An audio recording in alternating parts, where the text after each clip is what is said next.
Welcome to RAM TV. I'm Brianna Ray, and today we're here with Jason Pierce, who is a history professor here at ASU. Thank you for joining us today. My pleasure. So I heard you wrote a book. Can you tell me a little bit more about it? Yeah, it's called Making the White Man's West, Whiteness and the Creation of the American West. And it's basically asks a question, if you go out to the West, especially the Intermountain West, how come the vast majority of the population are whites? How did that come about? Because you go to other regions of the country, the South, the East Coast, you're going to have a much different kind of array of people. And so I kind of wanted to look at the question and say, how did that come about? And also kind of explore a myth about the West that a lot of people seem to have, and that is, and this develops over the course of the 19th century, that it's kind of a sort of utopian promised land for whites. That this is this kind of last best place idea for white people to live without having to worry about all those other people. Yeah. So that's pretty much what it's about. Okay. Did you have any specific inspiration while writing this book? Well, it's an academic book, so you're kind of exploring different topics that academics are discussing, and one of these is the idea of how race is made as a kind of constructed by society. Because if you talk to biologists will tell you that we're all basically the same regardless of our skin color. The DNA, the differences are nominal at most, but yet so much of our history has been based around this idea of race and who is and who isn't belonging to which group or whatever. And so it's building off of some of that, and it's building off specifically an idea called whiteness, which is something that scholars started talking about in the 1990s. They started exploring topics like what does it mean to be a white person, and which groups are considered white, and it's changed over time. In the 1800s, a lot of Americans did not consider the Irish to be white, that they were a sort of sub-species of the white race, kind of, and that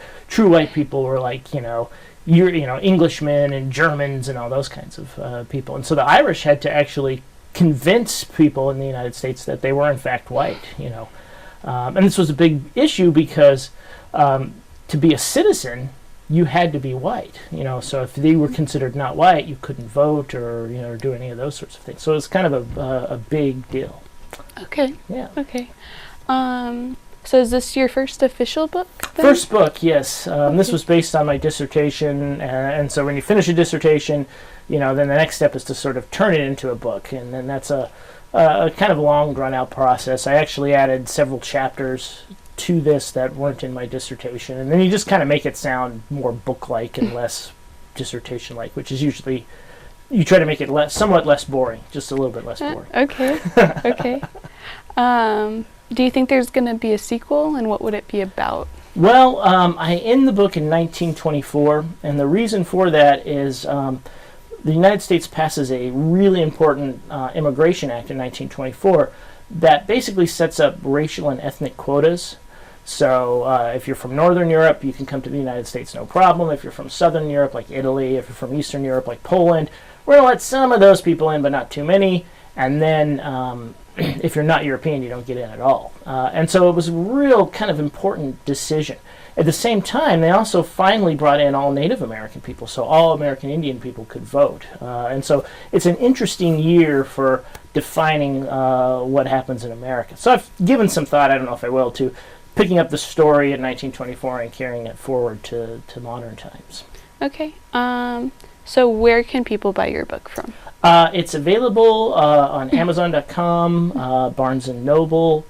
You can get it directly from the publisher. The publisher is the University Press of Colorado. So you can go onto their website and purchase it there as well. So it makes a great gift. Okay. Okay. Not really. Is there anything else you'd like to add?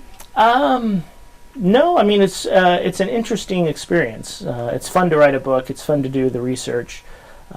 It takes a long time. And it really is, I mean, academics do this because partially it's part of our job, that we're supposed to be engaged in doing research and things like that. But it's also really fun. It's fun to go out and to get an idea and to just kind of follow the breadcrumbs and see where it leads. And that's kind of what an academic book is. Okay, that's cool. Well, thank you for coming in today. Yes, it's been my pleasure. Awesome. Yeah. Make sure to check out Dr. Pierce's book, Making the White Man's West, Whiteness and the Creation of the American West. With RAM TV, I'm Brianna Ray.